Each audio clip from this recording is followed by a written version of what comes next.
तो भाई साहब अभी के टाइम पर मार्केट में कुल दो आईपीओ ओपन है। पहला है फ्रैक्टल एनालिटिक्स और दूसरा है आई फाइनेंस। अब इन दोनों आईपीओ में से अगर हमें किसी एक आईपीओ में अप्लाई करना हुआ तो किस में अप्लाई करना चाहिए, इस सवाल का जवाब आपको ये वीडियो को पूरा देखने के बाद में पता चल जाएगा। बेसिक मैं बात करूं तो इन दोनों ही आईपीओ का अपन कंपेरिजन करेंगे, जहां पर अपन फंडामेंटल और फाइनेंशियल्स को डीप में नहीं समझेंगे, क्योंकि मैंने ऑलरेडी इन दोनों का ही रिव्यू वीडियो बना दिया।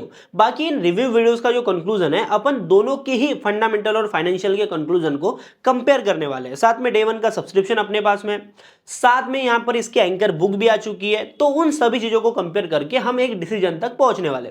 तो वीडियो को अगर अभी तक आपने लाइक नहीं किया तो लाइक के बटन को दबा दो, सीधा अपन वीडियो में चलते हैं। सबसे पहले दोनों ही कंपनीज के बिजनेस को अपन कंपेयर करें तो हमको दोनों के ही बिजनेसेस में काफी बड़ा अंतर देखने को मिल रहा है। फ्रैक्टल एनालिटिक्स की बात करें तो इसका बिजनेस जो है ना वो थोड़ा फ्यूचर ओरिएंटेड है। कंपनी का बिजनेस है एआई और एनालिटिक्स का, जहां पर ये बाकी कंपनीज को जो इनके क्लाइंट्स है उसको एआई और एनालिटिक्स के हेल्प से इंटेलिजेंट डिसीजन मेकिंग में हेल्प करते हैं। वहीं पर अपन आई फाइनेंस की बात करें तो आई फाइनेंस का बिजनेस है एनबीएफसी का, नॉन बैंकिंग फाइनेंशियल कंपनी का। कंपनी इनकॉर्पोरेट हुई थी 1993 में। वहीं पर फ्रैक्टल एनालिटिक्स इनकॉर्पोरेट हुई थी ईयर 2000 में। ठीक है, तो यहां पर जो वैल्यूएशन का फर्क हमको देखने को मिलेगा ना, दोनों ही कंपनीज के लिए काफी अलग देखने को मिलेगा, क्योंकि एक एआई कंपनी हो जाती है और एक ट्रेडिशनल कंपनी हो जाती है। सबसे पहले अपन फ्रैक्टल एनालिटिक्स के इशू को थोड़ा डिटेल में समझते ना, तो यहां पर फ्रैक्टल एनालिटिक्स के अंदर जो हमको इशू साइज है वो 2833 करोड़ का देखने को मिल रहा है। जहां से फ्रेश इशू की अपन बात करते हैं तो 1023 करोड़ का फ्रेश इशू है। वहीं पर जो अपना बचा हुआ अमाउंट होता है 1810 करोड़ का, वो होने वाला है ऑफर फॉर सेल। अब ये जो 1023 करोड़ रुपए ना, ये जो पैसा कंपनी के पास में आएगा, यहां से कुछ पैसा कंपनी अपने फ्रैक्टल यूएस जो कि इनकी सब्सिडरी है उसके अंदर इन्वेस्ट करने वाली है। साथ में कुछ पैसा लैपटॉप्स को परचेस करने में और कुछ पैसा इन्वेस्ट होगा इंडिया में कुछ प्रेमाइसेस ओपन करने में। साथ में इनका एक फ्रैक्टल अल्फा एक टूल है जिसकी सेल्स एंड मार्केटिंग में कंपनी पैसा डालने वाली है। साथ में जनरल कॉर्पोरेट पर्पस में कुछ पैसा इन्वेस्ट होगा। इस तरीके से अपने फंड को यूटिलाइज करने वाले हैं।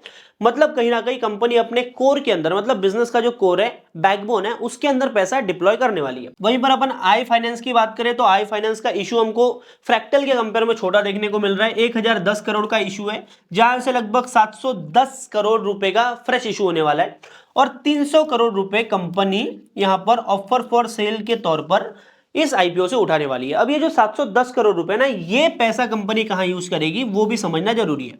ये जो 710 करोड़ रुपए है, कंपनी पहले तो अपने कैपिटल बेस को मजबूत करने में यूज करेंगी। अभी कंपनी का ना एक स्पेसिफिक बिजनेस सेगमेंट है जहां पर अंडर सर्व्ड माइक्रो लेवल जो एमएसएमईज होती है ना, उनको कंपनी कहीं ना कहीं पैसा देने का काम करती है, जहां पर अनसिक्योर्ड और सिक्योर्ड लोन, दोनों तरीके के लोन कंपनी उनको प्रोवाइड करती है। तो यहां पर क्रेडिट ग्रोथ को लेकर आने में पैसा यूज करने वाली है और जो बचा हुआ पैसा है वो जो कंपनी अपने जनरल कॉर्पोरेट पर्पस में यूज करेगी। तो कुल मिला के कंपनी कहीं ना कहीं अपनी लोन बुक को बढ़ाने के ऊपर फोकस कर रही है। बाकी दोनों ही कंपनीज के फाइनेंशियल्स को अपन कंपेयर करें ना, तो दोनों के अंदर ही हमको अच्छी खासी प्रॉफिट ग्रोथ और रेवेन्यू ग्रोथ देखने को मिल रही है। लेकिन प्रॉब्लम यह है कि ये दोनों ही आईपीओ जो है ना डिले हो चुके हैं। मतलब एक क्वार्टर पहले इनका आईपीओ आना था। अभी कंपनी जब भी अपना आईपीओ की टाइमलाइन डिसाइड करती है ना, तो उस टाइम पे करती है जब कंपनी के रेवेन्यू प्रॉफिट की जो ग्रोथ है वो पीक पे होती है, प्रॉफिटेबिलिटी पीक पे होती है, जिससे कि मार्केट में उनको अच्छा खासा वैल्यूएशन मिले। पर क्योंकि इनकी जो आईपीओ की डेट है ना, मतलब आईपीओ की टाइमलाइन है, वो एक क्वार्टर लेट हो चुकी है क्योंकि मार्केट खराब चल रहा था। इस वजह से अभी के टाइम पर इनके जो हाफ ईयरली डेटा इन्होंने दिया है, मतलब सितंबर 2025 तक का डेटा इन्होंने दिया है, उसके अंदर कहीं ना कहीं इनकी प्रॉफिटेबिलिटी, दोनों ही कंपनी में सेम ट्रेंड देखने को मिल रहा है कि कंपनीज की प्रॉफिटेबिलिटी कम होती हुई दिखाई दे रही है। इस वजह से जो वैल्यूएशन इनका निकल के आता है ना, वो प्री आईपीओ तो बढ़िया निकल के आता है। प्री आईपीओ आई फाइनेंस का जो प्राइस टू अर्निंग रेशियो लगभग 14 का देखने को मिल रहा है, फ्रैक्टल का भी कहीं ना कहीं बढ़िया देखने को मिल रहा है। पर अपन post IPO price to earning ratio की बात करें तो दोनों ही कंपनीज के अंदर मतलब ये बिगड़ता दिखाई दे रहा है। अभी एक्चुअल में कंपनीज ने जो वैल्यूएशन डिसाइड करी थी, कहीं ना कहीं उसके ही अराउंड आईपीओ लेकर के आए। तो अभी के टाइम पर जो मार्केट कंडीशन बिगड़ी है, जो प्रॉफिटेबिलिटी कंपनीज की लूज हुई ना, उसकी वजह से कहीं ना कहीं मार्केट के अंदर इतना अच्छा जीएमपी देखने को नहीं मिल रहा है। बाकी दोनों ही आईपीओ के अंदर 10% का रिटेल पोर्शन देखने को मिल रहा है। अभी फ्रैक्टल एनालिटिक्स की बात करें तो रिटेल इन्वेस्टर्स के लिए 192 के मतलब 1,92,000 रिजर्व एप्लीकेशन रखी गई है। वहीं पर अपन आई फाइनेंस की बात करें तो यहां पर भी आपका 10% का कोटा है, जहां पर लगभग 67,000 रिटेल के लिए रिजर्व एप्लीकेशन रखी गई है।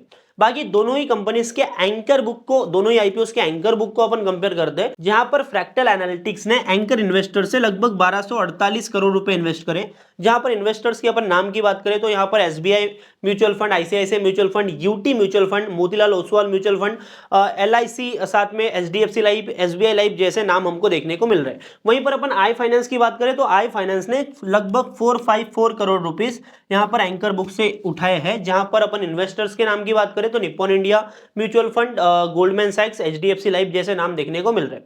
अभी दोनों ही कंपनीज की अपन एंकर बुक को यहां पर कंपेयर करते हैं ना, तो ज्यादा पार्टिसिपेशन हमको फ्रैक्टल एनालिटिक्स में देखने को मिल रहा है। और ज्यादा तो पार्टिसिपेशन है, लेकिन हमको अच्छी खासी कंपनीज, मतलब इंडिया की जो बड़ी कंपनीज है ना, जो म्यूचुअल फंड है, लगभग सारी की सारी कंपनीज हमको दिखाई दे रही है। बाकी ये जो वीडियो मैं शूट कर रहा हूं ना, ये सेकंड डे के ऊपर कर रहा हूं, तो मेरे पास में डे 1 का डेटा अभी के टाइम पर अवेलेबल है। एटलीस्ट मैं जब तक ये वीडियो शूट कर रहा हूं तब तक का डेटा मेरे पास अवेलेबल है।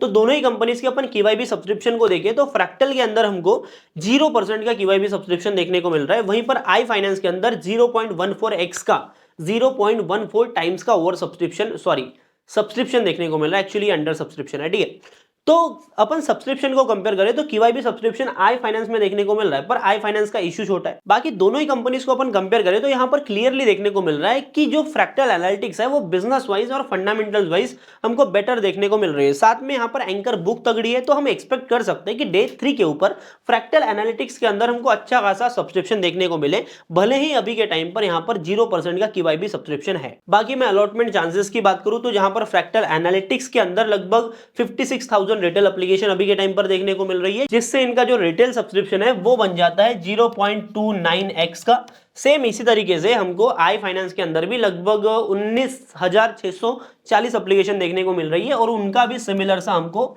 सब्सक्रिप्शन देखने को मिल रहा है। तो सब्सक्रिप्शन की बात करें तो दोनों ही आईपीओ में हमको सिमिलर सा अलॉटमेंट का चांस देखने को मिल रहा है, क्योंकि फ्रैक्टल से छोटा हमको आई फाइनेंस का इशू देखने को मिल रहा है, तो सेम प्रोपोर्शन में ही दोनों के अंदर रिटेल एप्लीकेशन आई हुई है। बाकी कंक्लूजन की बात करें तो मुझे अगर कोई बोलेगा कि किसी एक आईपीओ में अप्लाई करना है तो मैं जाऊंगा फ्रैक्टल एनालिटिक्स के साथ में, क्योंकि ये जब आईपीओ अनाउंस हुआ था ना तो 30% का जीएमपी देखने को मिल रहा था। भले ही अभी के टाइम पर जीएमपी 0 हो जाए, पर आई फाइनेंस की कंपेयर में जो कंपनी का बिजनेस है ना वो कहीं ना कहीं अट्रैक्टिव देखने को मिल रहा है, क्योंकि ये इंडिया का पहला एआई आईपीओ है। तो चांसेस तो है कि कल हमको केवाईबी सब्सक्रिप्शन अच्छा खासा आता हुआ दिखे।